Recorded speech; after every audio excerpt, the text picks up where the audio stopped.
The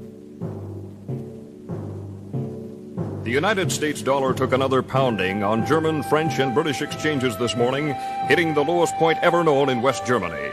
It has declined there by 41% since 1971, and this Canadian thinks it's time to speak up for the Americans as the most generous and possibly the least appreciated people in all the earth.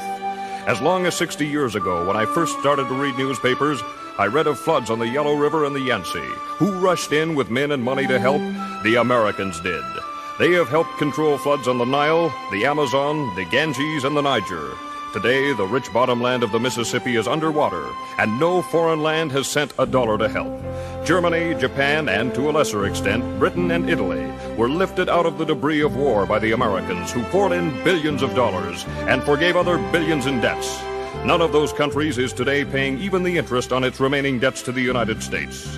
When the franc was in danger of collapsing in 1956, it was the Americans who propped it up, and their reward was to be insulted and swindled on the streets of Paris. I was there. I saw it. When distant cities are hit by earthquake, it is the United States that hurries in to help. Managua, Nicaragua is one of the most recent examples. So far this spring, 59 American communities have been flattened by tornadoes. Nobody has helped. The Marshall Plan, the Truman Policy, all pumped billions upon billions of dollars into discouraged countries. Now newspapers in those countries are writing about the decadent, war-mongering Americans.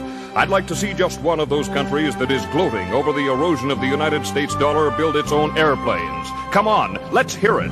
Does any other country in the world have a plane to equal the Boeing Jumbo Jet, the Lockheed TriStar, or the Douglas 10? If so, why don't they fly them? Why do all international lines except Russia fly American planes? Why does no other land on Earth even consider putting a man or woman on the moon? You talk about Japanese technocracy and you get radios. You talk about German technocracy and you get automobiles. You talk about American technocracy and you will find men on the moon, not once, but several times, and safely home again. You talk about scandals and the Americans put theirs right in the store window for everybody to look at. Even the draft dodgers are not pursued and hounded. They are here on our streets, most of them, unless they are breaking Canadian laws, are getting American dollars from Ma and Pa at home to spend here. When the Americans get out of this bind, as they will, who could blame them if they said, "The hell with the rest of the world"? Let someone else buy the Israel bonds. Let someone else build or repair foreign dams or design foreign buildings that won't shake apart in earthquakes. When the railways of France, Germany, and India were breaking down through age, it was the Americans who rebuilt them. When the Pennsylvania Railroad and the New York Central went broke, nobody loaned them an old caboose. Both are still broke. I can name you 5,000 times when the Americans raced to the help of other people in trouble. Can you name me even one time when someone else raced to the Americans in trouble? I don't think there was outside help even during the San Francisco earthquake. Our neighbors have faced it alone. And I'm one Canadian who's damned tired of hearing them kicked around. They will come out of this thing with their flag high. And when they do, they are entitled to thumb their nose at the lands that are gloating over their present troubles. I hope Canada is not one of these, but there are many smug, self-righteous Canadians.